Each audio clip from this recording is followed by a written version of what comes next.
Anna Paulina Luna on the podcast, and she was talking to me about the Book of Enoch. She goes, "You ever read that?"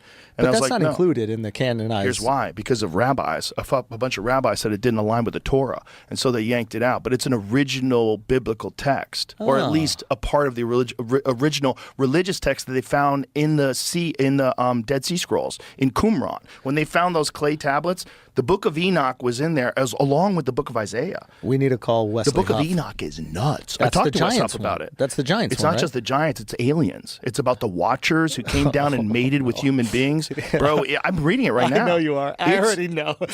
Bananas. She told me to read it. And she's like, you have to read this. It's nuts. And what did Wes Huff say? Did he say there's a legitimacy? It's 100% a legitimate text. It's legitimate religious text, but they decided not to include it because it's so nuts and because it goes against what the writings of the Torah. Right. So, but it was a few rabbis. Just a few rabbis decided. If the Book of Enoch was included in the Bible, it changes the whole story of the human race. Why would the rabbis decide what goes into the Christian? They had that kind of power. They just decided that it doesn't get included in the canon. This is a long time ago. But yeah, I mean, this is like around. Well, who decided the canonized Bible, right? This is like Constantine time, right? Well, that's for the New Testament, right? And so with the Old Testament, you've got Wes Huff would be the guy to ask all these questions. Enoch was included in the Old Testament. Oh, it's old as fuck. Oh, okay, Not only is it old as fuck, when they found it, they also found a version of the Book of Isaiah. This is one of the things that Wes Huff told me that was really fascinating. They found a version of the Book of Isaiah that is verbatim the same as the version of Isaiah that was 1,000 years later, which they thought was the original. Unbelievable. That's what's crazy. For 1,000 years, they maintained the exact same story verbatim, writing it down and passing it on. And the Book of Enoch's in there with that. And the Book of Enoch is bananas. Yeah, I think we might need to do a little deep dive on the Book of Enoch. The Book of Enoch, it says that these Watchers came down and mated with human beings and created a race of giants called the Nephilim who consumed and destroyed in the middle of the audiobook of the Book of Enoch. And it's one of the wildest things I've ever listened to in my life. It's weird. Oh my God, it's so weird. When you realize that a lot of the people in the Book of Enoch are also in the Bible, and that it's one of the craziest stories. It's one of the craziest origin stories ever, that angels came down and bred with humans and made giants. Right. The giants destroyed the earth. Like, what is this story? It's mostly in the Hebrew Bible. It's the story of what led to the flood. Yeah, the sons of Elohim. What a strange concept, that angels came down and bred with humans. It's a very weird idea. Well, there's different ways to look at translating B'nai Elohim. It might be, the first word, B'nai, means the sons of. So it kind of revolves on what's the meaning of Elohim. So it could be God with a big G, could be God with a small g, could be angels, could be dignitaries in a government like judges. Yeah, so the less far out kind of interpretation of that phrase or that term is the sons of the mighty, the sons of the judges, the sons of the renowned people, as opposed to the sons of angels or the sons of God. Okay, so how do you interpret the Watchers? What do you think that could be? I think, they're not mentioned in the Hebrew Bible. They are mentioned in the Book of Enoch. That's a crazy book, isn't it? It's crazy. I started reading it, and I said to my wife, I can't handle this. It's too much. It's because if that was left in the Bible, if they decided that was like a part of the canon, that would change everything. Well, in what way? It's the craziest story ever. That these things came down and bred with humans and created giants, and the giants destroyed and consumed everything. Yeah, those giants. And consumed each other. Yeah, bloodshed. What kind of kooky story is this? What is this? Well, it's the reason for the flood, right. And all that. Yeah. So yeah, things just got so bad. God said, "I changed my mind," and He brings the flood. It's like the further you go back, the crazier the story gets. I know. Well, the Book of Enoch was written maybe 125 BCE. The Book of Enoch is just fully psychedelic. I mean, Right. at least a lot of it is. Yeah. It's a psychedelic version of the Bible in some ways. Well, it is really psychedelic. I think it's from the release of endogenous DMT. It comes about, or from drinking and having an ayahuasca-like experience. That's what you think the origin of the Book of Enoch is? Well, it's a psychedelic experience, and it could be from spontaneous endogenous release of DMT. It might be a prophetic state that's brought about. It's a visionary state, clearly. Might have been a huge fever dream. I mean, he was really out there. But like when he's talking about the Watchers and the angels mating with human women and creating the Nephilim, like what do you think that is? Yeah. Well, the Watchers aren't stated discreetly or explicitly in the Hebrew Bible, but it could be just the angels, because they never sleep. That's one of the qualities, is they never sleep, so they're called Watchers. Mm. Yeah, and what happened, like the Nephilim, here comes the role of that three-letter root system. Is the Nephilim? It comes from a Hebrew root, naphal, to fall, or to be brought down. So the Nephilim fell. That's one way to understand them. Yeah, and then they were the giants, right? Yes, Yeah. They were the giants that consumed everything. Yeah. And ate their own flesh, and they sound really bad. Well, I think that what was going on. At least if you're looking at the text anyway, as explanation, it was because of them. The world was just getting terrible. It was full of violence. So, God reconsidered having created man in the first place. But Noah was simple or pure, righteous in that way, and was allowed to survive. So what do you think they were describing when they were talking about the Nephilim, when they were talking about them as giants? You think that's just a bad interpretation? Well, they may have been giants, physically. Yeah, I do think they were giants. Yeah, They even had an actual description of how tall they were by some measurement. Yeah, right. There was some ancient measurement. Yeah, that's probably in Enoch. It's not just isn't narrated any specifics about the giants. They were men of renown. They were powerful. Because this is the thing. There's always one of the most fun internet rabbit holes to go down is, are they hiding evidence that giants existed? Like 30-foot tall men that lived in the mountains. And there's always been weird stories of giants all throughout history. And there's people who've supposedly discovered giant bones, and then they stored them in the basement of some famous museum, and they won't let anybody have access to them. Kind of fascinating. Yeah, because they do exist. Like those stories exist in history, but you wonder, like, is it just a really big person, like that mountain guy from the Game of Thrones, like an actual human being who's just really extraordinarily big, or is it a different thing? Is it a giant human being? Mm-hmm. Well, they're giants. Yeah, I mean, it depends on your perspective. Like I'm trying to look at or understand anyway. The giants. As they're described in the Hebrew Bible, or else by implication in the Book of Enoch, they were giants, men of renown, and then the earth became corrupt, and they consumed everything. Yeah. That's in the Book of Enoch. The problem is, it's like if you're looking at the least charitable version of human beings in 2025. There's a lot of examples that you could point to that go, well, that sounds a lot like us. Well, there may be another. Well, there won't be a flood that destroys all mankind.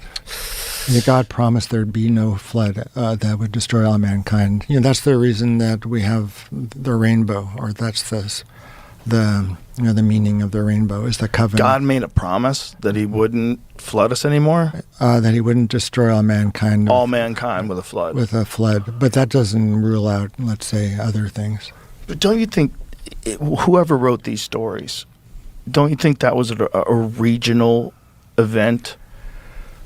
Like these great floods, like if they were happening, let's just say that Randall Carlson's wrong and there was just one flood in the area, and there has to be, if there's people from all parts of the world that all have this flood story, there has to be some truth to it, right? We agree to that? Well, I don't know. I mean, I read the Hebrew Bible, and that's sort of where my thinking about the events that are described in the Bible as occurring. So you just leave it at that? Yeah. But when you well, we saw. I mean, the important thing about, I think the important thing that I get anyway out of the Hebrew Bible is a kind of an understanding of how things are between us and between us and God. So. Well, I don't think this contradicts that in any way. Yeah, it's just fascinating. And when Randall Carlson explains it, and interestingly enough, he first had this idea. He's not the only person to have this idea, but he first had his version of this idea while he was on acid. On drugs, that's what I was going to say, but I didn't want to say it first. He looked out, and he just had this vision, like, oh my God, this was water. Water made this, and it happened really quickly. Mm-hmm. It just all clicked with him, and then he's been chasing that rabbit ever since. And he's a fascinating guy.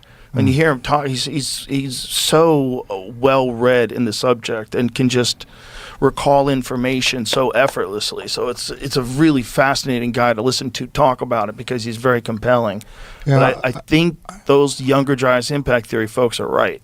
Yeah, I think something big happened. I wonder why LSD sparked his genius that way. I think he said that he saw it. Like when he looked out, he recognized what he was looking at. Right, there it was. He recognized that water made that thing. Yeah. And that for some reason that hadn't been even thought of. But then when he showed me a bunch of these images where you have like satellite images, and you could see how the Earth was clearly, it has the ripples of like massive amounts of water going through certain parts of the world. Yeah, well, it kind of raises the issue of the spiritual properties or promise of the psychedelics. I mean, are the psychedelics spiritual? Entheogens.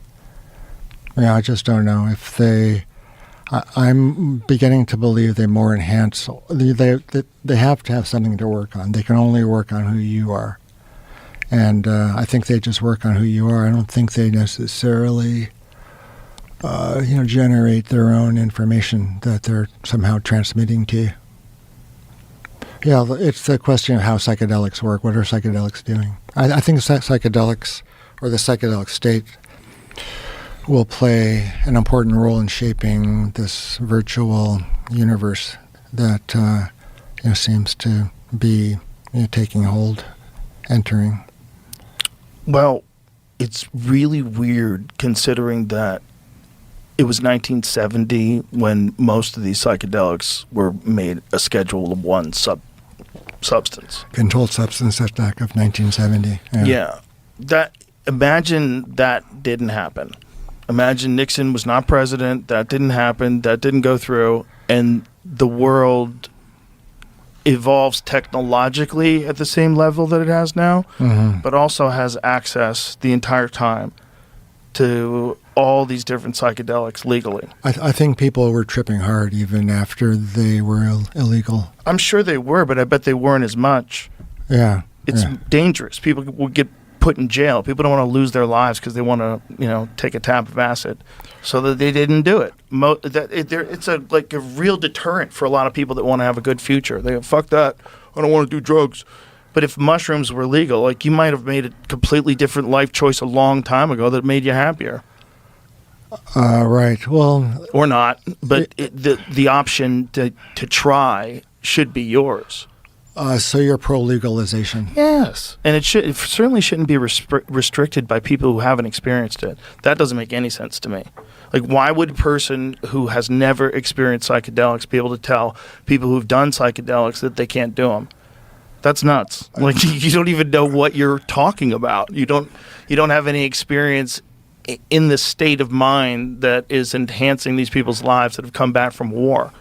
Like, especially like ibogaine therapy, which is they've passed now in Texas, so they're allowing that to happen now for people with like severe drug addiction and PTSD, and yeah, it's a very interesting drug. I was wondering if you've ever done ibogaine. No, I haven't, but it's beautiful that it's being approved and used here, because there's so many people that so many fucking people go over and have to fight overseas and come back home scrambled and need some help. Yeah. And people who got hooked up on pills because they got injured, right, because something happened or whatever it is, and then all of a sudden you have a real problem. Ibogaine is one of the best ways to kick it, like one of the absolute best ways. It's very effective, right? It's like one dose is like one experience is like 80-something% of the people never go back to whatever they were addicted to.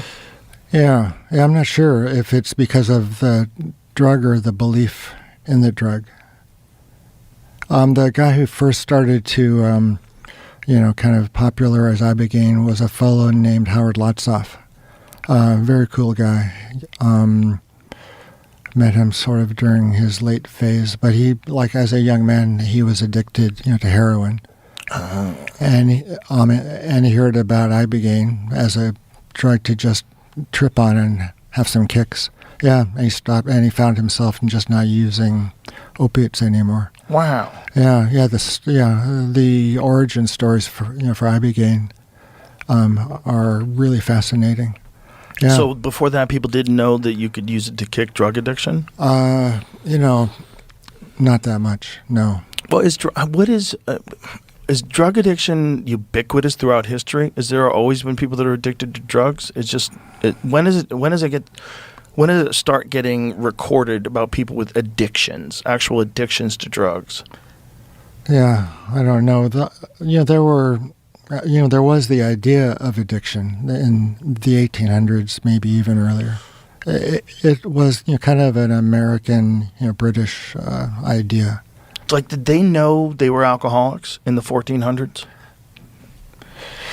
Yeah, all kinds. I can't imagine what they were addicted to in the 1400s. Right. Scopolamine containing plants, the Solanaceae mandrake and all. Scopolamine, isn't that dust that they blow up your nose and turn you into a vampire or a zombie rather? Yeah. Is that it?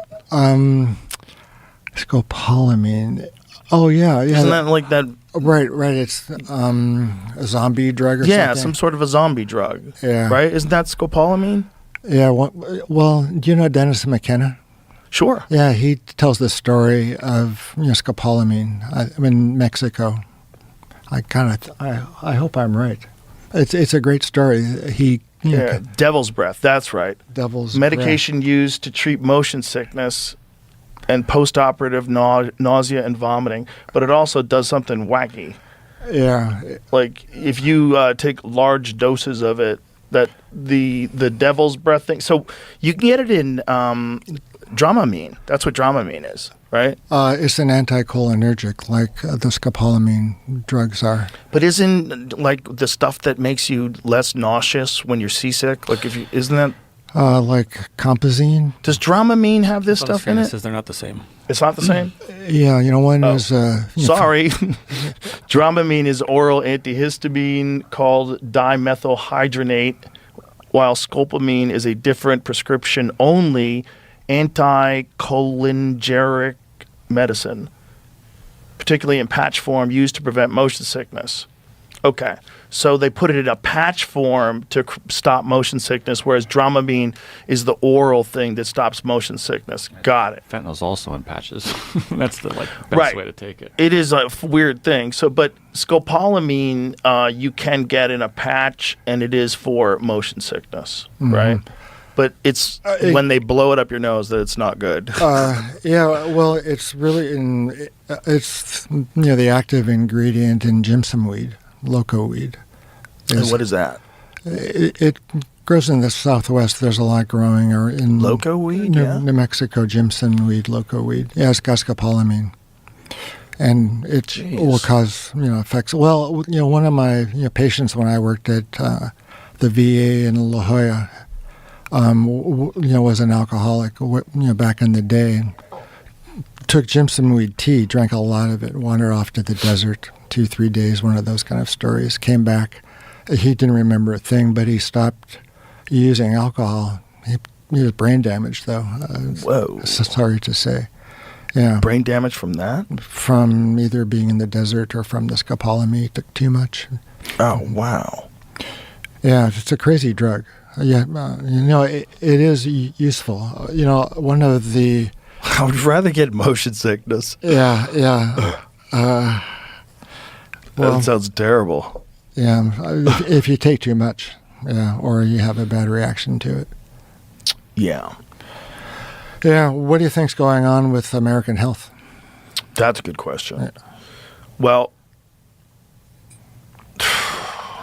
I've been fascinated by these videos of pregnant women taking Tylenol to show Trump that they don't believe in what RFK Jr. is saying, that it's somehow or another anti-science, when this science came from Harvard. Mm-hmm. That's where the study came from. I mean, he's not making things up, and these people are like on TikTok. They're pregnant women taking Tylenol. Yeah, I took a lot. Well, I mean, if it weren't for Tylenol, I wouldn't be here today. For real? Well, I mean, I do find it quite helpful. Yeah. For injuries, as you get older, as a lot of people get older, Mm-hmm. There's pain. It's acetaminophen, though, Yeah, right? it's acetaminophen. Which is really toxic, isn't it? Well, if you take too much, it can cause. So that's what it is. It's like a dose thing. Mm. So 1 is fine. 1's fine. 4 is fine, probably.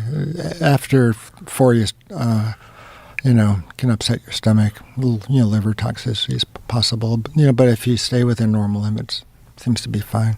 So at least for myself, and for you. and also in general, there haven't been recalls for And what do you take it for, if you're going to take it? Pain. What kind of pain are you getting in? Feet. I had hernia repair a while back. Oh. Yeah. Yeah. Yeah, so I find it to be a very helpful drug with no side effects. Well, you should definitely be allowed to take it, especially you. My concern is always I should be allowed to take it. people that don't understand that there's a dose that if you go over that, it's going to torch your liver and you could die. Yeah, it's all about dose. I mean, microdosing psychedelics are completely different, or in quite a few ways than full dose, or the effects are different. Yeah, for sure. Yeah, have you tried microdosing? I have in the past. Yeah. Yeah, a while back, I was having some belly issues, and I microdosed ayahuasca for about a month. So helpful, very helpful. What is every day like? Microdose in ayahuasca. Well, it is a microdose, so it was teeny. So it just gave you just a little peek? I wish. Nothing? Not really. I took more in the beginning, then kind of stretched it out. It's kind of like coffee, like sparkly coffee if you take a little too much. Oh, yeah?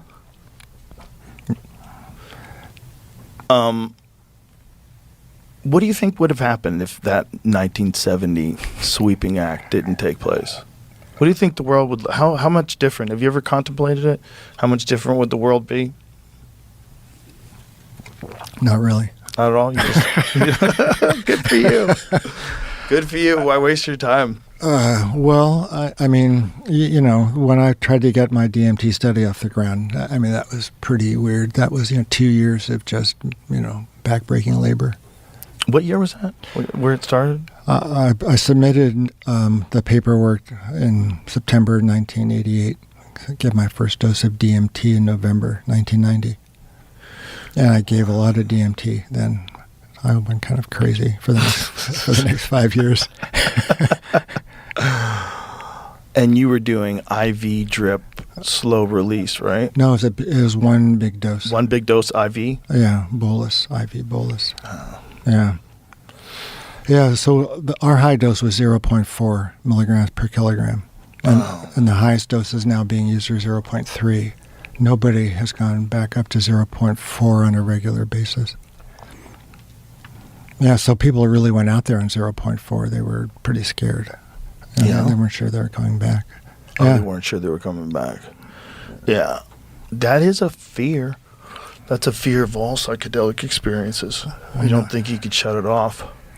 Yeah. What is this? And is this real? Is this around me all the time and I'm ignoring it? Is this real? Is this real? Are you and are you ignoring it? Yeah, boy, that's a terrible state to be in.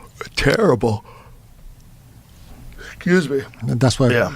Yeah, that's why. I think DMT ought to be carefully taken. I think everything should be carefully taken, especially if you've got something wrong with you already. Mm-hmm. Like if you're self-diagnosing with some really potent stuff, like Right. Then things can really go south. yeah. Well, I mean, who's going to decide that? Yeah. Based on what? Well, no one's deciding for you with alcohol. You could go fill your bar at home with more than enough to kill yourself with. Yeah, don't get started on it. Yeah. Right? Like most people can. Yeah. Most people, if you have like a little bar in your house, like 3 or 4 bottles of Jack Daniels, a couple of this, a couple of that, you're dead. Drink all that stuff, you're dead. Yeah. Have you ever gone through a drinking phase? Not a bad drinking phase. I don't drink at all anymore. But I will still, if I feel like it, I'll have a glass of wine. What or kind? I'll have a margarita. I like a nice Cabernet, sir. Okay. I just like a little red wine sometimes, but I've only had like 2 or 3 glasses of anything over the last like 8-9 months. And even like I didn't even finish the wine. It's like I've lost my taste for it. Mm-hmm. The trade-off is not worth it. Like I have a lot of fun people in my life, and I have a lot of fun without alcohol. Like I don't necessarily think it was providing me with the amount of good versus the amount of negative. Mm-hmm. The negative outweighed it, especially physically. Right. It's just bad for you physically. Yeah. Thankfully, I didn't drink in high school. And I kind of made up for lost time in college, and I got really sick a few times.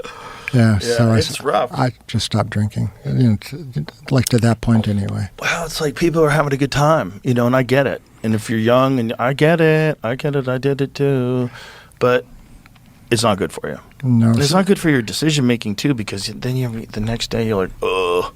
And if you're at that low state of being hungover, you're fucking for sure not putting out great energy. Yeah, well, you don't want to get into that state, or No. if you do, you want it channeled really, really carefully. Yeah. Like I've never been part of an ultra-Orthodox sect, but I think what happens in some of the ultra-Orthodox Jewish sects, there's a Lubavitcher sect in Brooklyn, and the fellow who led that was Schneerson, Menachem Schneerson, and he really enjoyed drinking. He got inspired, and he wanted others to become inspired. Yeah, it has to, some become a conduit. I think it kind of differs, like with Bukowski. Yeah, but like you can think of somebody who loves alcohol. First time he got drunk, it was a psychedelic experience, actually. Yeah, in his account, he says to himself, "I think I've found something very, very important." It's kind of hilarious. Yeah, that was never the effect alcohol had on me. I didn't. You feel good for a while, a short period of time. Yeah. Then you drink We more. obviously all differ biologically, but some people, it hits a switch that nothing else does. There's Some people love it. yeah. Well, it's discounted in the text. You shouldn't drink too much. It's very, very Smart. very clear. But I'm not sure you shouldn't drink at all. I think you should drink if you want to drink. And, everybody, people get real rigid. You know, especially if you have someone around you that has a problem with alcohol, or you have had a problem with alcohol. Yeah. Well, there's a huge homeless population in Albuquerque. Oh, yeah.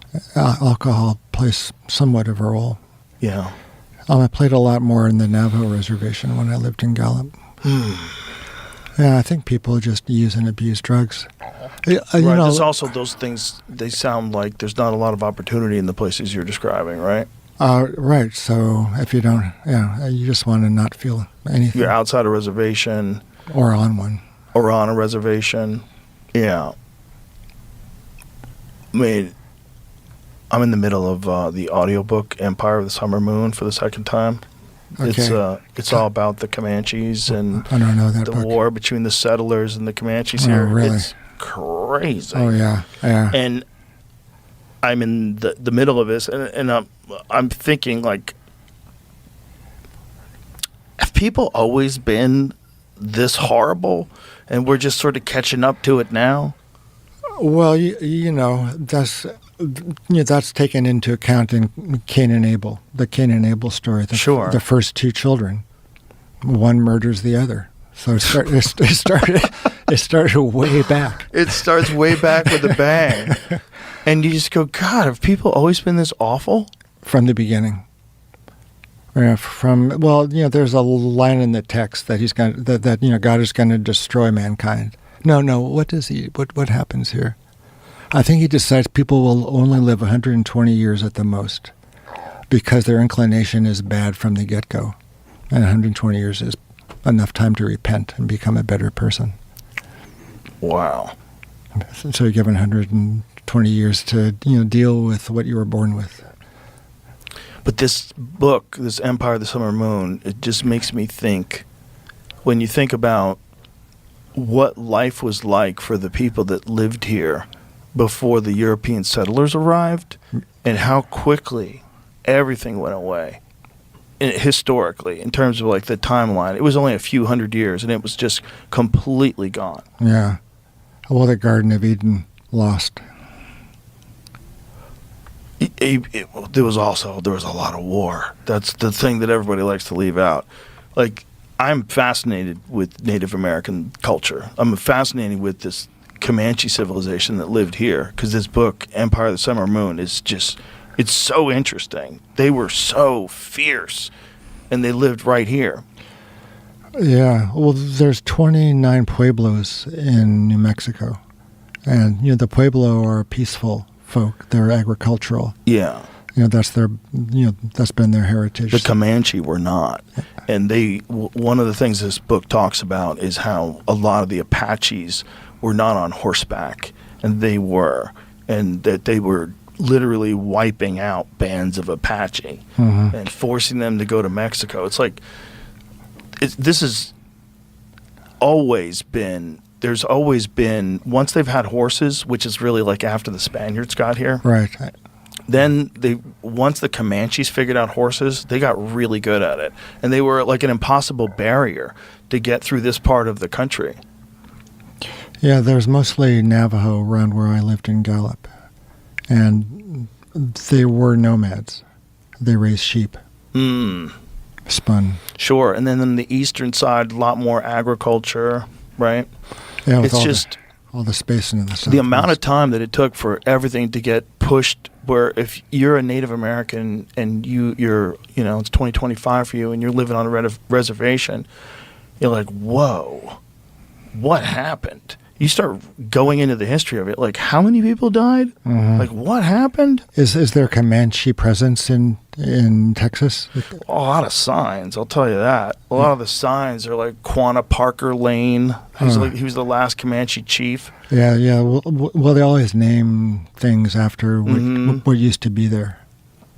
Well, this is all that area. There's a lot of Comanche were in this area, but it went all the way down to Oklahoma. It was just a barrier that you couldn't get through.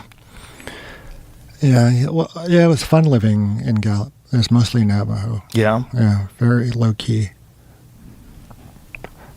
They'd come to terms with being, defeated. Part of. It's crazy though, isn't it? Well, I mean, it like had that. All those things had to take place in order to get New York City. Like, yeah. So you have to decide, what do you like more, New York City, or you want to go back in time and say, don't sell this? right. You know, what do you like more? Do you like pizza? Do you go to a nice? I like pizza. I do too. I like to be able to go to a nice nightclub, have a drink, go to a nice steak dinner in New York City, or give what? it all back. Give it all back. Go back in time. Just say, hey guys, you're getting robbed. Don't sell this for whatever it was. You can't halt progress. How much did they buy New York for? $27 Really? in jewelry, fake jewelry even. No. Yeah. Wow, what a deal. Or $45. What a great origin story for a villainous country. That their number one city was made through a swindle deal. Yeah. Where it was fake jewelry. Well, that's where I went to medical school, was the Bronx. Well, you're from New Jersey. Yes. Yeah. That's where I was born, yeah. Yeah, I trained in the Bronx. I didn't get to Jersey much. New Jersey's a crazy place because everybody thinks of it as just being city because like it's right near the city, like Hackensack and Hoboken and stuff like that. But it's like mostly rural. Yeah. Mostly it's got bears all over the place in it. There's some really nice coastal parks. Yeah. Oh yeah. The shore is awesome. You know, small doses. Yeah. It's nice to go down there. Yeah. So the Bronx was great training. Yeah. Yeah. It's a yeshiva. It's like the modern Orthodox, university in the country. Yeah. Oh, that's where it is. Yeah, and it's the medical school of yeshiva. It's called Einstein, and it's in the Bronx. It was great training. We could do anything. We could do everything because it was pretty poorly staffed in some ways in the 70s. Yeah, so we had a lot of duties. When did you first even have the idea to create a study of people doing IV DMT? Like, when did you even? That's a long story. It seems like a good one, though. It seems like a good one because how do you get to the point where you're asking the government to let you do this, and then you get them actually to say yes? That's. It was the war on drugs that funded our study. Well, it all kind of came to a head with Terrence McKenna. We were up in his loft one afternoon, and instead of saying DMT was a really great drug and asked for money, we said DMT was a really dangerous drug and asked for money. I think you've told me this before. Yeah. But it's a good story. Yeah. You just want to study it. We just want to study it. It's not good or bad. It's clever because you're not lying. No. I knew what I was talking about too. Yeah. Like I had done neuroendocrinology research with melatonin, circadian rhythm research. Yeah, I was a bona fide investigator. I just asked simple questions. Could we give it? What happens when you give it? DMT is really strange. The role it's played in my life. I've been complaining for years that, not complaining for years, but I don't know. I'm more skeptical of the psychedelic experience than I was before. I don't think it's a panacea. Well, I think it is a panacea. That's the problem. I think there's an issue with spiritual narcissism. That's a thing that sort of grips people when they start doing it a lot, and then their identity is wrapped up in doing it a lot. Yeah. Like there's a little bit of that happens with folks. With DMT in particular. Is it? Yeah. Or ayahuasca. Mm-hmm. Like about once a year, I get an email saying something in the subject line, "Your book and my son." Yeah, and they say that they just smoked way too much DMT.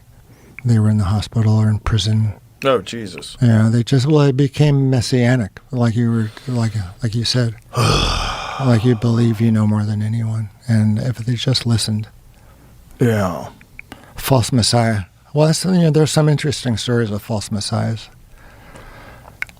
At least within Judaism, Messiah has not come yet, as opposed to Christianity, where Jesus was Messiah. And So conquered. what is Judaism's version of what happened with Jesus? He wasn't the Messiah, so he died. He didn't get resurrected. Well, he may have been resurrected, but resurrection occurs in the Hebrew Bible, so that's not unique. Right, but what is their take on it? Well, end of story. He's killed. And that's it. He don't come back. No, not really. Not within the Hebrew Bible. That's part of the New Testament, the Christian Bible. Oh, that's one thing I wanted to bring up is Old Testament is a term that's a little disparaging in a way. Is it? It's been replaced by Hebrew Bible. Interesting. Yeah. When was that? Well, it's been building. Okay. So Yeah. is this like a pronouns thing? It prefers this? It wants to be identified as the Hebrew Bible? They prefer it. I was saying it. Yeah, it could be either. In interest of simplicity. Yeah. Like I was thinking of, well, you know how people put in parenthetical phrases, he, him. Yeah, I was thinking of doing that for myself once. It and its. It and its? Mm-hmm. Yeah, it would be gender neutral. Sounds good. Yeah. Well, that's one of the... Or just not ever. Come on. Yeah, so, I was thinking about, does God have genitals? And, probably not. Doesn't seem like it's the likely way we were made. But there's probably some sort of a interdimensional psychedelic equivalent of intercourse that higher beings have some interaction with each other. I think it was the optimal form. The optimal form? Yeah, to contain a certain consciousness and do particular things. It's an ideal form. It was ideal. So that's, why it took that particular unique shape. Form follows function, things like that. Right. Yeah. But I got confused there. What are you referring to? Oh, well, the specific, I think you were, I was referring to man being made in God's image. So, Okay. Yeah, with genitals. Oh, right. Yeah. Okay. But I think it in the animal kingdom, things evolve to do certain things. They have form and function, which, combined determine their range of behaviors. So I think in humans, it's sort of was the optimal form as well. Same way, perhaps. What do you think happened when human beings had this doubling of the brain size over a period of 2 million years? What do you think that was? Is that true? Supposedly. Yeah, I think so. I think it was, yeah. Yeah. I don't know. Sounds like a crazy little expansion. Yeah, so, you could look at it, evolutionarily, biologically, theologically, you can look at it too as, finally being endowed with, a human spirit. There's multiple spirits, and even in the Hebrew Bible, there's multiple spirits. So as the brain expands in size, you develop a human spirit? I think so. Yeah, that human spirit allows for divine communication. At least that's how the theory goes. So it's the breathing in of the soul to man by God, and it's in man's creation. Right. So ultimately, we're going to get to be a gray. We're going to have a big, giant head, and we're not going to need to talk because we're going to do it telepathically. Yeah. Okay. Telepathically, you think people being able to read the mind is a good thing? It will be a good thing once that happens, or if it can happen? I think it will be a thing. And like all things, it will have good aspects to it and bad aspects to it. I think reading people's minds will be very enlightening. You're going to learn a lot more about how people actually think versus what they project. You're gonna be able to see people's motivations. You're gonna be able to see lies, and we might even have a universal visual language that they develop. Well, we might all be able to adopt it really quickly, and kids probably will jump right on board, and they'll be literate in it before we are. Well, what about psychological ambivalence? Loving someone one moment, hating them another. Well, that's what happens if you tune in to one at one moment. You're convinced that's solely the case. If you're ambivalent, ambivalence is a real thing, and you have an unconscious too, where things are kind of stored away psychologically. Yeah, I'm not saying it's good. It might be hard. I don't know if there is some way where we link up and we can communicate completely telepathically. It could be really weird. Yeah. But it will be a thing. That's my point. It's like we're going to have to navigate it like we navigated making books, like we navigated everything else. Like if we want to stay alive, we've got to recognize that there's some shit going down. There's some shit going down right now. And right. Well, there's free will, isn't there? Forever. You still all these decisions that you have to make. Well, I mean, in this. Or is there free will? The determinism people don't think there is. Well, it feels as if there's free will. Yeah, I feel like we respect free will, so it's probably a real thing. We respect a person who's like been a drunk their whole life, who puts down the bottle and starts running around the block. We respect that because it's a real thing. Mm-hmm. Free will there's part of free will. It's like there's something there. Mm-hmm. There's something there. Yeah. You make choices. And you don't know why you make choices, but you make choices. That's the thing. There's a lot of factors in why you make choices. And it's not 100% determinism, and it's not 100% free will. It's kind of, there's a soup. Mm-hmm. There's a very well, to the movable extent, soup. To the extent that you can exert free will, you have to kind of do the best you can. Yeah, you got to do the best you can. Yeah. Yeah, and even if we're uploaded into the cloud, let's say, I mean, how's that time going to be spent? Good question. Are we even capable of imagining what we're talking about? Are we so crude in our understanding of what's to come in the next 5, 10, whatever years that we're just guessing? We're silly. We're like writing a bad science fiction movie from the 1980s about the year 2000. Mm-hmm. You remember those, like Space 1999? Well, it's the one God and the golden rule. I think that's what we'll be, left with ethically. What the basis of our decision making will be. I've always wondered if we're in a race to avoid catastrophe, and that's one of the reasons why we're so like hyper focused on accelerating with technology. Is that we kind of always recognize that this species is on a race to avoid natural catastrophe. Like there's just so much potential for natural catastrophe, whether it's super volcanoes, asteroid impacts, so many different things have like almost wiped us out to nothing. That it's like might be a part of the reason why there's this like mad rush to make better and better and better technology. It's almost like a game. Like, can you get to the final boss? Can your species survive and figure out a way to stop the rock from space? Yeah, the footsteps of the Messiah. That's what that's called. I mean, you want to be you want to be around at the time of the Messiah, but not really, because things have to get so bad. That's one model of the end of times.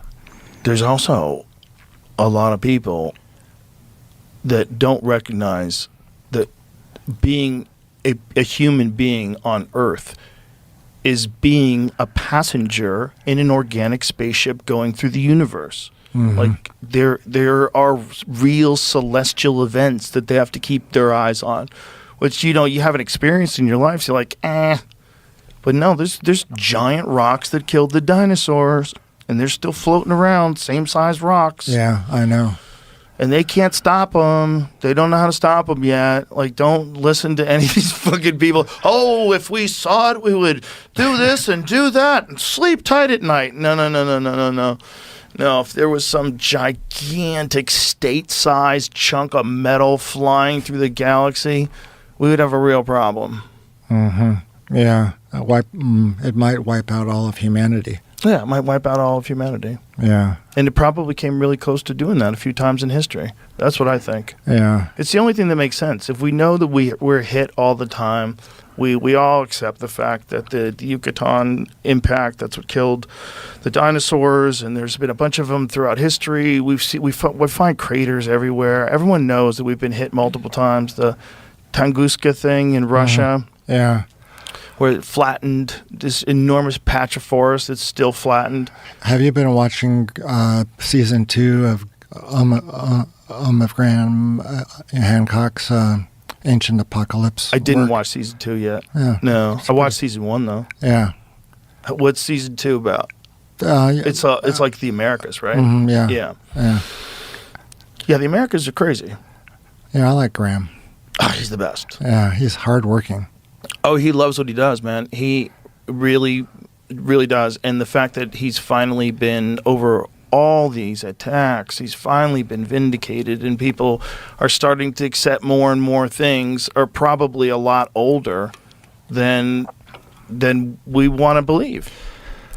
And Yeah. especially after Göbekli Tepe, that kind of like that popped the cork on everything, and everyone's like, okay, well, this has definitely been buried for 11,000 years. So this is kind of crazy. We didn't know they could do that back then. Well, before coming out here, I asked ChatGPT, how old are some of the stories written down in the text in the Hebrew Bible? And at least according to ChatGPT, it's 10,000 years ago.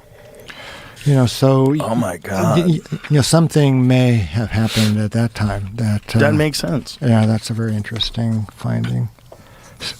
Oh, Sodom and Gomorrah, that's a great story. I'm working on this translation of the Hebrew Bible. I've got a Substack now. I've been putting out things every week, a chapter a week. Yeah. On my translation of the Bible. It's like 1,000 pages right now of commentary about the language and the grammar, the meaning, what's called the plain meaning of the text. Like there was a Noah with 3 sons and went on the ark.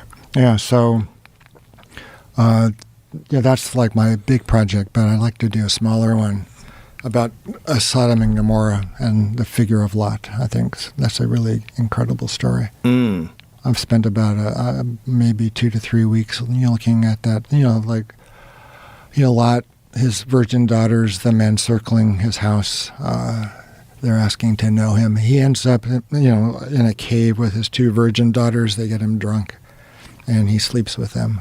Or they lie with him anyway. Yeah, and out come 2 kids at a certain point, and they become very important. Later on, they're the beginning of the Messianic line.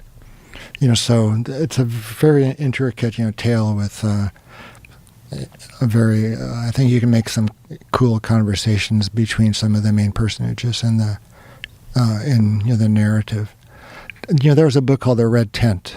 Can I ask you about the Lot? Like how old was that story? Wow, that must be, well, it's an explanation of Sodom and Gomorrah, which is around the Dead Sea. There was a conflagration of some sort there. Have any of your guests spoken about Sodom? What actually happened around the Dead Sea? It was quite catastrophic. Well, tell us. Well, the story of Lot. Yeah, I mean there was fire and sulfur pouring down on Sodom and Gomorrah. Yeah, it was the end of the plain. Yeah, so that's the southern part of the Dead Sea. It is a Dead Sea because of its high salt concentrations. It was kind of closed off from the coast. So it's at least a description of what took place.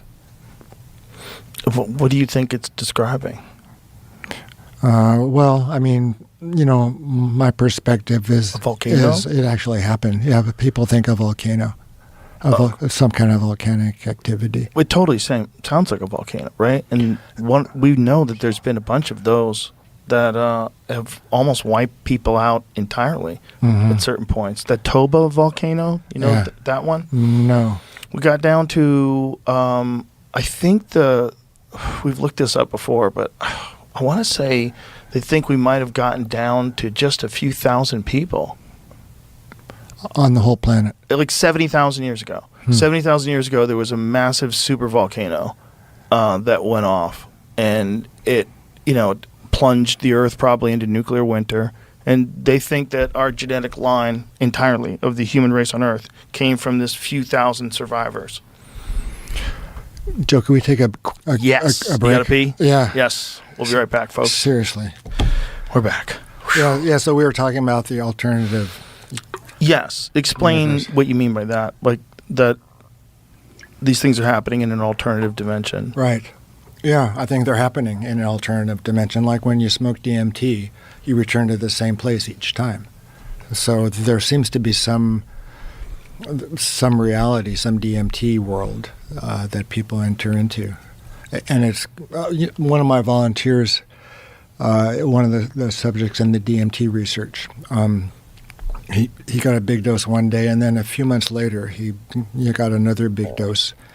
And he said that it was very interesting. He said things have just continued apace since his first exposure and his first entrance into that state, and things had gone on in the meantime, and he re-entered that world. So in that way, there's in that same manner, the world of the Hebrew Bible early on, Adam, Eve, Cain, Abel, Noah, the Tower of Babel, all that took place at some different level of reality, which gradually made its way into ours. And once it made its way